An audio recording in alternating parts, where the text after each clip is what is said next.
శ్రీమాత్రే నమ. జయ గురు దత్తాత్రేయ నమ. ఈ వీడియోలో మనం మీనరాశి వారికి శ్రీ విశ్వావసునామ సంవత్సర ఉగాది ఫలితాలతో పాటు ఉగాది నుండి ఒక సంవత్సరం పాటు జరగబోయే ఫలితాలు కూడా తెలుసుకునే ప్రయత్నం చేద్దాం. ముందుగా మీనరాశి వారి యొక్క బ్యాలెన్స్ షీట్ ఏ విధంగా ఉంది అని పరిశీలించినప్పుడు ఆదాయం వ్యయం రెండు కూడా సమానంగా ఉన్నాయి. అంటే 5 ఆదాయం 5 వ్యయం ఒక విధంగా మంచి లక్కీ నెంబర్. మీరు అంటే ఎక్కువ ఈ సంవత్సరం మీరు ఆదాయ వ్యయం బాగుంది కాబట్టి పుణ్య కార్యక్రమాల కొరకు ఎక్కువగా ధనాన్ని ఖర్చు పెట్టడం జరుగుతూ ఉంటుంది. అలాగే మంచి మార్గాల ద్వారా ఆదాయం కూడా లభించే అవకాశం ఉంది కాబట్టి అంటే బ్యాలెన్స్ షీట్ ఓకే, టాలీ అయిపోయింది. ఇక రాజపూజ్యం అంటే గౌరవం 3, అవమానం 1 బాగుంది. ఇది కూడా బ్రహ్మాండంగా చక్కగా మంచి గౌరవం పొందుతారు. ఎక్కడికి వెళ్ళినా కూడా మంచి గుర్తింపు కలుగుతూ ఉంటుంది. నో డౌట్, పర్వాలేదు కాబట్టి ఈ విషయంలో అనుకూలంగా ఉంది. గ్రహాల స్థితి పరిశీలించినప్పుడు మరి ఈ ఉగాది ప్రారంభం నాడే ఇంచుమించుగా మీ మీనరాశిలో శని యొక్క సంచారం స్టార్ట్ అయింది. అంటే ఆల్రెడీ రాహు ఉన్నాడు, దాంతోపాటు శని కూడా అక్కడికి వచ్చాడు. ఈ 2 గ్రహాలు కలిసి మనకి మే 18వ తారీఖు వరకు సంచరిస్తాయి. ఇది ఒక విధంగా సూపర్ అదృష్టమైన రాశి వారికి. ఎవరైతే పెద్ద పెద్ద పారిశ్రామిక సంస్థల్లో ఉన్నత ఉద్యోగులు కానీ ఆ సంస్థ యాజమాన్యానికి కానీ అలాగే ఏదైనా పరిశ్రమ స్థాపిద్దాం అనుకున్న వాళ్ళకి ఇది అనుకూలంగా ఉంది. దాని తర్వాత సినిమా పరిశ్రమలో ఎంటర్ అవుదామని అనుకున్న వాళ్ళకి ఆల్రెడీ ఉన్న వాళ్ళకి పెద్ద పెద్ద ప్రాజెక్టులు మీకు రావడం జరుగుతుంది. గొప్ప మల్టీ నేషనల్ లాంటి చిత్రాల్లో మల్టీ స్టార్ చిత్రాల్లో మీకు అవకాశం వస్తుంది. అంటే కేవలం నటులుగా కాదు, ఈ మీనరాశి వాళ్ళు ఇప్పుడు రైటర్స్గా, డైరెక్టర్గా, స్క్రిప్ట్ రైటర్స్గా, సాంగ్ రైటర్స్గా మీకు అవకాశం రావడం జరుగుతూ ఉంటుంది. సినిమా పరిశ్రమలో ఉన్న వాళ్ళకి బాగుంటుంది.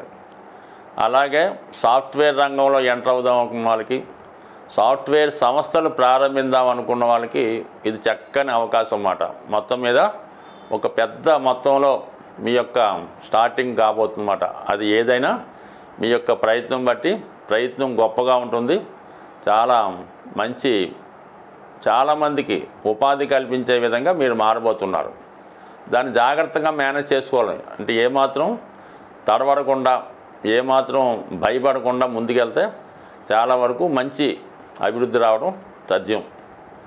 ఇక మరి జన్మశని ప్రభావం వల్ల ఏమందంటే కొంతమంది ఆరోగ్య విషయంలో జాగ్రత్తగా ఉండవలసి ఉంటుంది ఈ సమయంలో. అంటే అందరికీ కాదు, ఎవరైతే 3వ టర్మ్ రాశిలోకి జన్మశని వచ్చిందో ఈ 3వ టర్మ్ అన్న సాధారణంగా మనకి 60 సంవత్సరాలు దాటిన వారికి రావడం జరుగుతుంటుంది.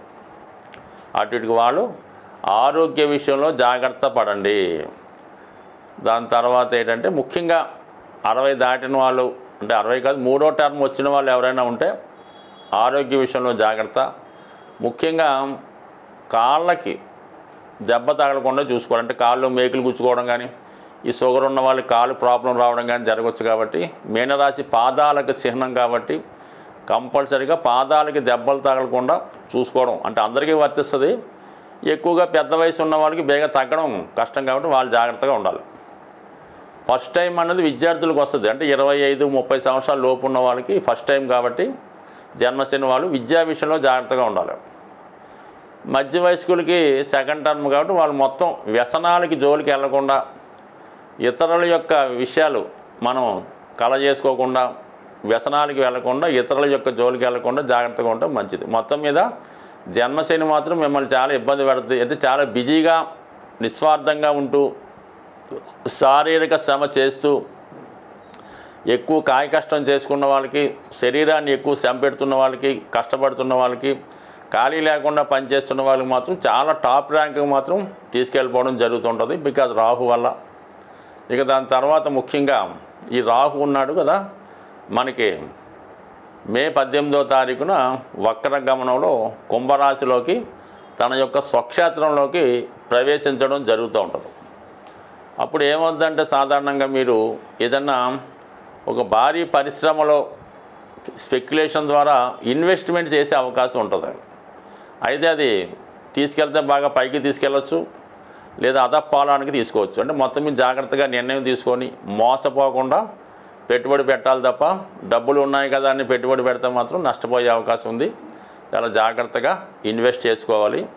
మరి రాహు మారినప్పుడు మే 18 తర్వాత, అప్పుడు రాహు ఎప్పుడైతే మారిపోయాడో శని సింగిల్గానే, అంటే చిన్న చిన్న గ్రహాలు వచ్చినా కూడా మేజర్ గ్రహం అయినటువంటి శని భగవానికి ఏం పెద్ద కష్టం ఉండదు. అంటే ఈ శని ప్రభావం ఇతర గ్రహాల మీద ఉంటుంది తప్ప ఇతర గ్రహాలు పెద్దగా శని భగవాని మీద ప్రభావాన్ని చూపించవు. అయితే చూపించినట్టు కనబడుతుంటుంది, ఎందుకంటే వాళ్ళ మీద ఈ శని ప్రభావం పడటం వల్ల ఆ ప్రాబ్లం అక్కడ వస్తుంటుంది. కాబట్టి ఏదేమైనా ఒకటే, కాబట్టి మొత్తం మీద శనే మెయిన్ లీడ్ తీసుకుంటాడు. ఇక దాని తర్వాత గురుగ్రహం ప్రస్తుతం తృతీయ స్థానంలో ఉన్నటువంటి గురువు 3, 7, 11 స్థానాల్ని యాక్టివేట్ చేయడం జరుగుతుంది. సో దీనివల్ల ఒక అదృష్టం ఉందన్నమాట. 7వ స్థానాన్ని ఇప్పుడు గురువు చూస్తాడు, శని చూస్తాడు. ఈ రెండు ఒకేసారి చూడటం వల్ల వివాహ ప్రయత్నాలు ఫలిస్తాయి. దూరమైన భార్యాభర్తలు కలుసుకుంటారు. కొత్త అఫైర్లు, కొత్త పరిచయాలు కలిగే అవకాశం ఉన్నది. మొత్తం మీద వివాహానికి విషయం బాగుంటుంది. దాని తర్వాత గురువు ఇంచుమించుగా మనకి ఈ మే 15 తర్వాత చతుర్థ స్థానానికి రావడం జరుగుతుంది. ఒక విధంగా స్థిరాస్తి కొనుక్కుందాం అనుకున్న వాళ్ళకి ఇది బాగుంటుంది. అలాగే ఏదన్నా వేరే ప్రాంతంకి మారడం అనుకున్నా కూడా బాగుంటుంది. ముఖ్యంగా చతుర్థంలోకి గురువు వచ్చిన తర్వాత మే 15 తర్వాత అక్కడి నుంచి మీనరాశి వారికి దశమ స్థానాన్ని వీక్షిస్తూ ఉంటాడు. రాశి యందు ఉన్నటువంటి శని దశమ దృష్టితో దశమాన్ని వీక్షించడం వల్ల ఉద్యోగ ప్రయత్నాలు ఫలిస్తాయి. కొత్త ఉద్యోగాలు వస్తాయి. ఉద్యోగంలో అభివృద్ధి ఉంటుంది. పుణ్య కార్యక్రమాలు చేస్తారు. పుణ్యక్షేత్రాలను దర్శిస్తారు. మిమ్మల్ని మీరు సంస్కరించుకుంటూ మంచి కర్మలు చేసే అవకాశం ఉంటుంది.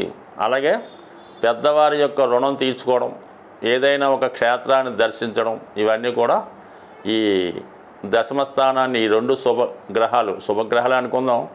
ఎందుకంటే సహజ భాగ్య రాజ్యాధిపతులైనటువంటి శని గురువులు మరి దశమ భావాన్ని, అంటే సహజ భాగ్యస్థానం మీకు కర్మస్థానం అవటం వల్ల మంచి కర్మలు చేయడానికి మీనరాశి వారు ఆసక్తి చూపుతూ ఉంటారు. ఆ కారణం వల్ల ఉన్నత విద్యా ప్రయత్నాలు కానీ, ఏదైనా ఒక దేవాలయాన్ని బాగు చేసి దాన్ని శుభ్రపరిచే ప్రయత్నం చేయడం కానీ, అలాగే మీకు మీరుగా ఏదైనా ఒక విద్యా సంస్థని ప్రారంభించడం కానీ, 10 మందికి ఉపయోగపడే విధంగా ధర్మ కార్యక్రమాలు చేపడతారు. అలాగే పుణ్య కార్యక్రమాలు చేస్తారు. 10 మందికి ఉపాధి కల్పిస్తే మీరు ఉపాధి పొందే అవకాశం ఉంటుంది. కాబట్టి మొత్తం మీద గురు శని రెండు కూడా మీకు చేసిన దాన్ని బట్టి ఖచ్చితంగా మంచి ఇవ్వడం జరుగుతుంటుంది. ఒకదానికొకటి సహకరించుకోవడం. మరి ఈ సంవత్సరం మీనరాశి వారికి గురుగ్రహ అనుగ్రహంతో ఏర్పడినటువంటి జన్మశని ప్రభావం మీరు దాన్ని పాజిటివ్గా నెగిటివ్గా కూడా మార్చుకోవచ్చు. ఎందుకంటే ఈ సంవత్సరం అంతా కూడా మిథునంలో ఉంటాడు. దాని తర్వాత కర్కాటకంలోకి వచ్చినా కూడా మరి భాగ్య దృష్టితో శని భగవాన్ని చూస్తుంటాడు. కాబట్టి ఎక్కువగా మనకున్న అనుభవం ప్రకారం మీనరాశి వారికి జన్మశని ప్రభావం అయితే పెద్దగా అనిపించదు. అయితే మరీ దిగజారిపోయి పనికిమాలిన పనులు చేస్తున్న వారికి మనం ఏం చెప్పలేం. కానీ జీవితంలో పైకి వద్దాం, నిజాయితీగా ఉందాం, కష్టపడి పని చేసుకుందాం అనుకున్న వాళ్ళకి మాత్రం ఖచ్చితంగా ఈ గ్రహస్థితి సహకరించడం జరుగుతుంది. ఇంకా ముఖ్యంగా కేతువు 6వ స్థానంలోకి రాబోతున్నాడు మే 18న. అంటే మీకు జయస్థానంలో కేతువు రావడం వల్ల శత్రువులపై విజయం. అంటే ఏ శత్రువులు ఉంటారో అంతర్గతంగా మీకున్నటువంటి శత్రువులు, ఆ శత్రువుల నుంచి బయటపడతారన్నమాట. అలాగే ప్రశాంతమైనటువంటి వాతావరణం ఏర్పడుతుంది.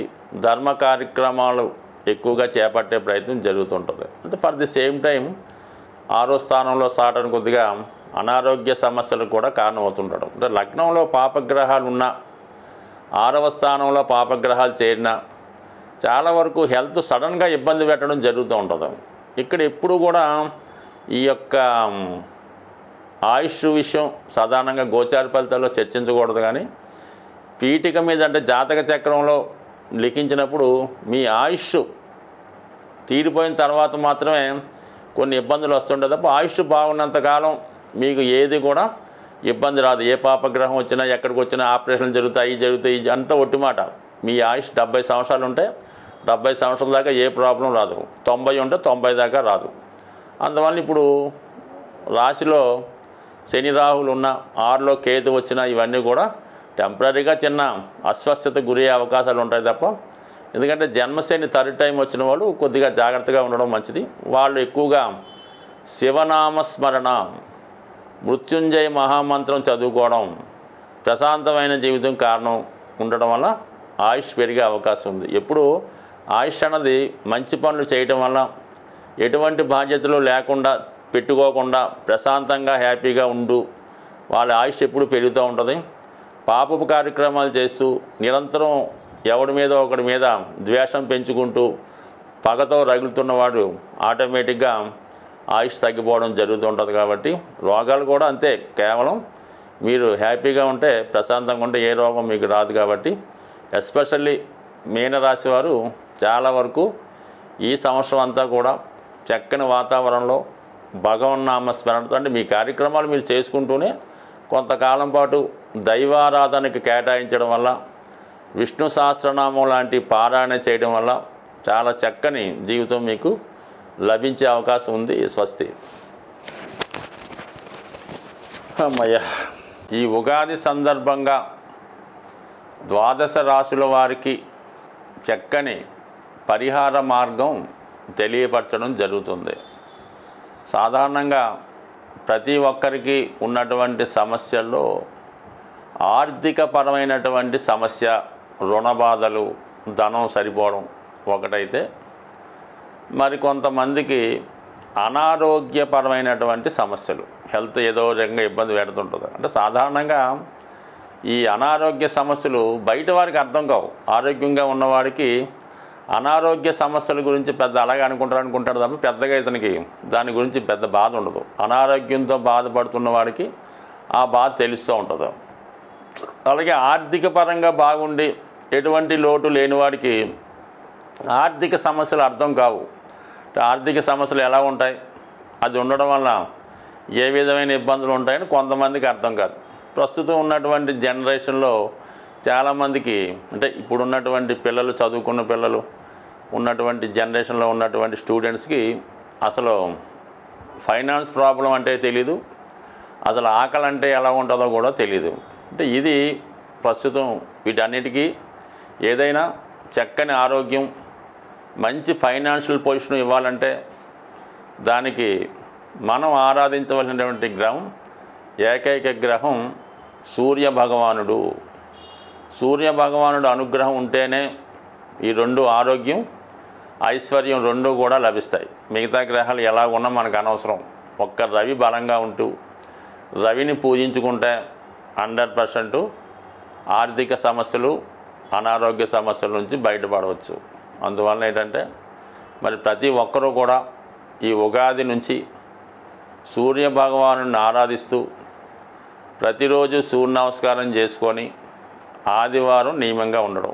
దాని తర్వాత ఏంటంటే ఈ క్యారెట్ ఏదైతే ఉందో అది ఆదివారం రోజు గోవులకి పెట్టడం వల్ల సూర్య భగవానికి సంతృప్తి కలుగుతుంది. అంటే క్యారెట్ ఆవులకి పెట్టవలసి ఉంటుంది.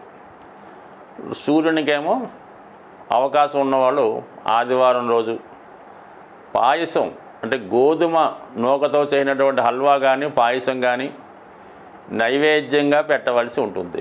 పెట్టిన ప్రసాదాన్ని మీరు స్వీకరించవలసి ఉంటుంది. అంటే సూర్యభగవానుడికి దంతాలు, పళ్ళు ఉండవన్నమాట. అంటే కొన్ని కారణాల వల్ల దక్ష యజ్ఞంలో ఆ విధంగా జరిగింది. అందువల్ల మెత్తని పదార్థాలు, పాలుతో చేసినటువంటి కోవా, గోధుమలు ఇష్టం కాబట్టి ఆ ప్రసాదం పెట్టడం వల్ల మనకి ఐశ్వర్యం లభిస్తూ ఉంటుంది.